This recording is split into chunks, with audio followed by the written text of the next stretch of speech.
When George Bush wanted to privatize Social Security, the senior citizens of this country said, thank you, but no thank you.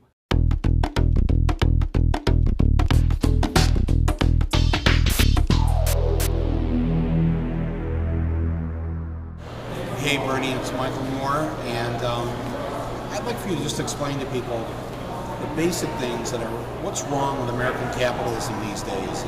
Michael, thanks very much for that very important and in fact profound question. To do that question justice would take a lot more time than what we have today, but let me just say a few things. Capitalism does a lot of things that are well, that they do it well. It creates wealth, it sparks the entrepreneurial spirit, and that's great. But on the other hand, what we have had, especially since the Reagan administration, is an unfettered, cowboy-type capitalism, which has ended up with the shrinking and decline of the middle class, a very significant increase in poverty, and the reality that the people on top, the top 1% or 2%, are making out like bandits. Top 1% earns more income than the bottom 50%. That is, to my mind, immoral. And from an economic perspective, it is not good. You have CEOs of large corporations making 400 times more than their workers. I'd like somebody to explain to me how that makes any sense, both from a moral and an economic perspective. The United States today has the highest rate of childhood poverty. We are the only nation in the industrialized world that doesn't guarantee health care to all of its people. When kids go to college in America, they often come out $20,000, $30,000, $40,000 in debt. I think all of that is wrong, and I think as a nation, we can do a lot better than that.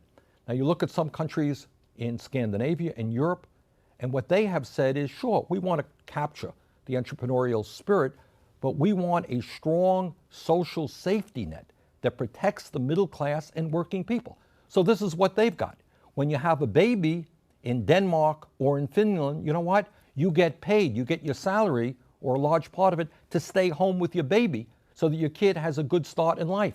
Quality childcare is free because they understand it's important that kids do well, and they provide that. Their educational system is very strong. You want to go to college? Well, you know what? It's either free or almost free. They understand that workers are under a lot of stress, that you can't work 51 or 52 weeks a year. So in those countries, you have 30 or 40 days a year off with paid vacation. So to my mind, that's the kind of direction that we've got to move in. And we have seen some positive results over the last decades in the United States. You know, when George Bush wanted to privatize Social Security, the senior citizens of this country said, thank you, but no thank you. We don't necessarily want to invest all of our retirement income in the stock market, as volatile as that is. We would like to make sure that we get a check every single month. People are proud of that. Medicare has its problems, but you know what? You ask seniors about how Medicare compares with the private insurance that they used to have, and they say, we like Medicare very, very much.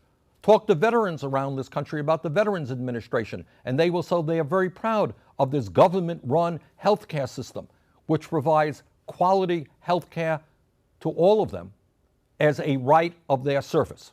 So we have a lot that we can build on, but I think what we have got to do is end the survival of the fittest mentality, this Darwinian concept that says we all have to fight against each other, and maybe a few of us will crawl our way to the top and make billions, but we're leaving around kids who are sleeping out on the streets, kids who are hungry, families that can't afford to send their kids to college. Can we do better than that? I think we can.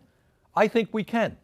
I think we can have a society where all of our people have at least a minimum standard of living, where all of our people have health care, where all of our people are able to get a good education, including high quality education, where child care is high quality and available to working families.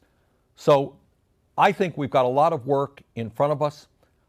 And I think we can do that. We can create a nation in which all of our people do well, rather than what we have right now, in which the people on top are doing extraordinarily while so many other people are suffering.